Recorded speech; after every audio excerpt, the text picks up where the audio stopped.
O Ponto de Vista recebe Cunca Bocaiúva, que sempre participa da Expo Brasil, sempre trazendo um tema novo para a reflexão. Desta vez, ele participa em um dos momentos de uma discussão sobre economia solidária nos territórios.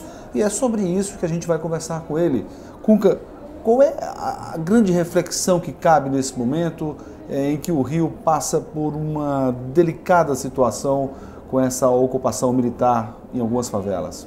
Bem, classicamente, no debate da questão urbana, do direito à cidade e na perspectiva do trabalho que muitos de nós desenvolvemos aqui nas redes sociais, nos movimentos sociais, o que existe é uma perspectiva de entender há muito tempo as periferias são consideradas para nós territórios com potencialidades, com força, com capacidade, com competência, com densidades produtivas. Quer dizer, ao contrário do que normalmente se supõe, quer dizer, dentro das periferias, o que nós temos é um conjunto forte de circuitos, de dinâmicas produtivas, de formas não só de tipos de relação, mas também de formas e modos de produzir, de participar da vida da cidade. Bom, deixa eu interromper um pouquinho, mas é o Estado que não sabe disso ou ele faz que não sabe? Não, na realidade fala-se muito de ausência do Estado, mas na realidade na sociedade brasileira o Estado sempre esteve e novamente está presente pelas ações periódicas de contenção, repressão, ação policial. Quer dizer, o tratamento do Estado nunca, ao contrário do que se diz, foi sempre, não é historicamente ausente das funções de controle, de repressão, de ação. Inclusive, vai ficando mais complexo, evidentemente, ele periodicamente faz agendas. A agenda da guerra, a agenda do espetáculo da segurança, ela é periodicamente reconstruída.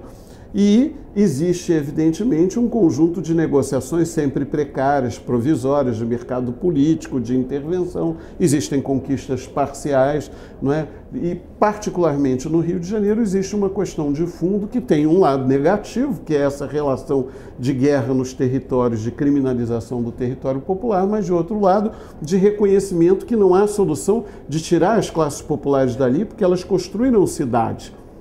Elas construíram seu modo de convívio, sua presença no urbano, metropolitano, construíram, e em grande parte também construíram suas residências, quer dizer, foram capazes de construir ali um sentido e uma cidade.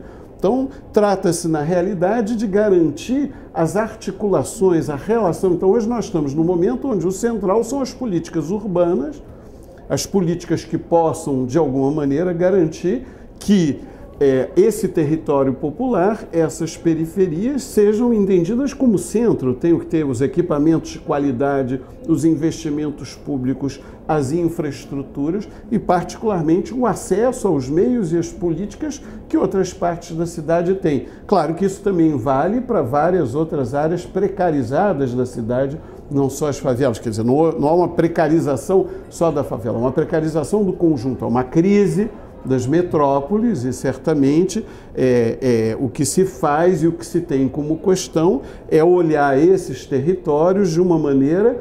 Por quê? Porque esses territórios têm presença, mas é uma dupla presença, é uma presença que aparece, de um lado, na chave de uma agenda perversa, cruel, que é a agenda da exclusão e da guerra, a agenda de polícia, e, de outro lado, uma agenda que é de cultura, de produção, de geração de riqueza, de pertencimento à cidade. Então, deixa eu incluir mais um item aqui nessa conversa, a questão política. Já não era hora de pautar também uma discussão sobre democracia participativa? Claro, o que nós temos hoje é que, mesmo quando você tem um conjunto de intervenções urbanas, o PAC das favelas, ou o Programa de Segurança e Cidadania, outros programas, na realidade, uma questão fundamental é o grau e o nível de reconhecimento das organizações próprias do território. Hoje é um conjunto enorme.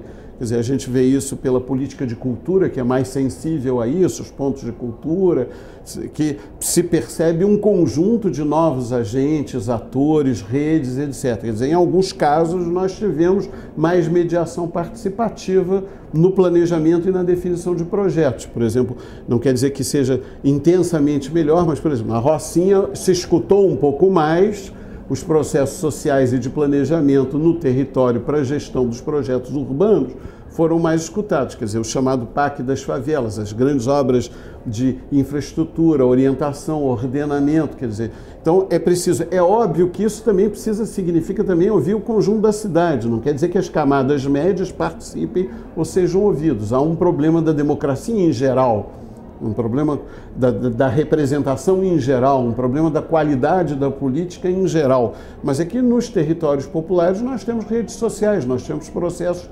importantes e, em particular, um que vai ser chave, que é também o problema do corpo da juventude. Por trás de todo o contencioso, o problema social da violência, não é? Naquilo que aparece como criminalização de uma fração de população jovem, de outro lado tem um enorme contingente de população jovem também, que nesse momento precisa ser incorporado à cidadania. O centro da questão também passa por exemplo, por políticas de juventude, quer dizer, um dos problemas centrais da política será em como incorporar as diferentes juventudes, quer dizer, um tema fundamental é a juventude da periferia, quer dizer, hoje nós precisamos de processos de grande escala, então, até porque a cidadania e a democracia são condição para acesso à educação e à saúde.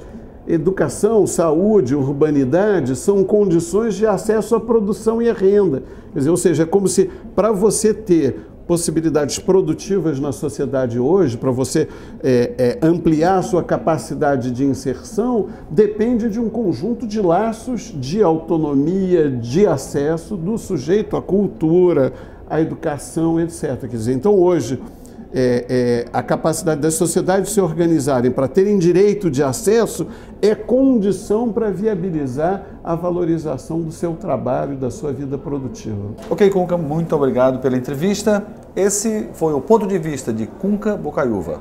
Um novo ponto de vista daqui a pouco para você.